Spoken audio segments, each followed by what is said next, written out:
سلام دوستان، عباسیار هستم. امیدوارم که حالتون خوب باشه. میخوام با هم در کنار دوره 0 تا 100 مکالمه انگلیسی دوره مکالمات روزمره انگلیسی رو پیش ببریم.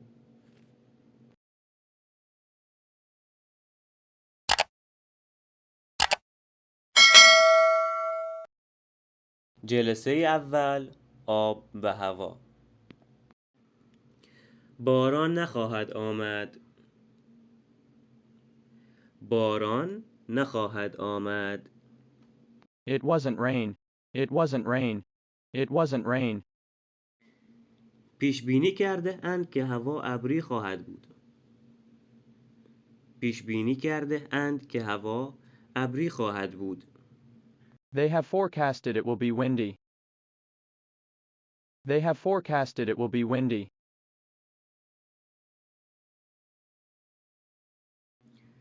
دارد باران می آید.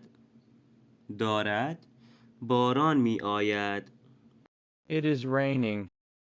It is raining. It is raining. سردتان شده است. سردتان شده است. Are you cold? Are you cold? Are you cold? فکر می کنید باران بیاید. فکر می کنید باران بیاید. Do you think it will rain? Do you think it will rain? Do you think it will rain? گرمتان شده است. گرمتان شده است. Are you warm? Are you warm? Are you warm? میگویند که مه خواهد شد. میگویند که مه خواهد شد. They say we are in for fog. They say we are in for fog. They say we are in for fog. هوا امروز بارانی است. هوا امروز بارانی است. The weather is rainy today. The weather is rainy today. The weather is rainy today.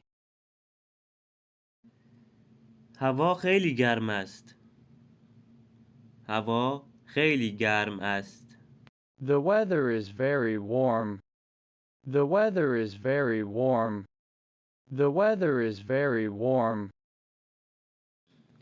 هوا دارد سرد می شود.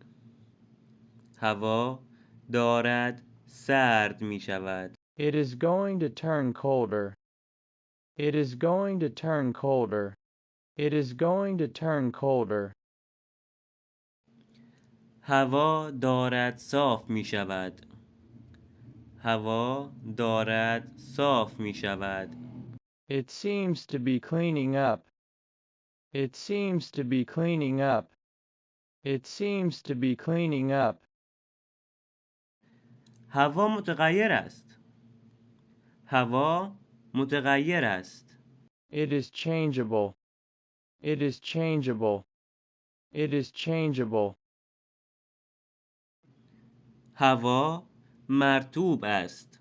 هوا مرطوب است. The weather is humid. The weather is humid. The weather is humid. هوای معتدلی است. هوای معتدلی است. It is fairly mild. It is fairly mild. It is fairly mild. این ویدیو رو لایک کنید و کانال ما رو ساب کنید.